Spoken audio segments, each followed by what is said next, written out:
মাননীয় স্বরাষ্ট্রমন্ত্রী যে কথা বললেন উনি তার অবস্থান জানেন না। আরেকজন মন্ত্রী বললেন যে তার বিরুদ্ধে নিষেধাজ্ঞা নাই। এটা আইনজীবী সমাজকে সকল ব্যক্তিকে সকল নাগরিককে হতবাক করছে। সরকার তার অবস্থান নিয়ে তো লুকোচুরি খেলতেছে। আমরা জমি দিতে চাইনি, ভয় দেখিয়ে জমি লিখে নেন বেনজির। এই জমিতে ফসল হতো, লিখে নেওয়ার পর আমাদের চাষাবাদ করার আর কোনো জমি নেই।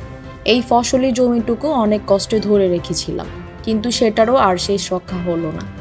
এভাবে নির্যাতন ও ভয়ভীতি দেখিয়ে পুলিশের সাবেক মহাপরিদর্শক বেনজির আহমেদের ক্ষমতার অপব্যবহারের মাধ্যমে জমি আত্মসাৎ করার বর্ণনা দিয়েছেন মাদারীপুরের রাজৈরে সাতপাড় ডুমুরিয়া গ্রামের সরস্বতী রায়।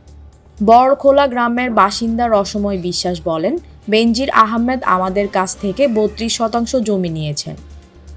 একই কথা জানান পার্শ্ববর্তী কদমবাড়ি এলাকার সুখদেব বালার ছেলে অমল বালা। তিনি বলেন, আমাদের হুমকি ধমকি দিয়েছেন বেনজিরের লোকজন।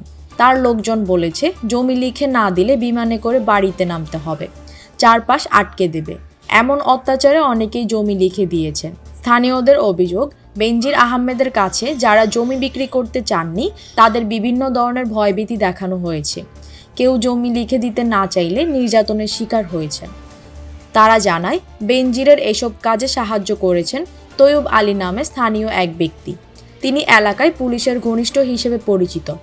রাজৈরে 113টি দলিলে 276 বিঘা জমি কেনা ছাড়াও এর আগে শিবচর ঠ্যাঙ্গামারা মৌজায় 2015 সালে 5 কাঠা জমি কেনেন বেনজির আহমেদ। মাদারীপুর উন্নয়ন সংগ্রাম পরিষদের সভাপতি অ্যাডভোকেট মাসুদ পারভেজ বলেন, রাষ্ট্রীয় ক্ষমতার ব্যবহার করে অবৈধভাবে বিপুল পরিমাণ সম্পদের মালিক হয়েছেন বেনজির আহমেদ ও তার পরিবার।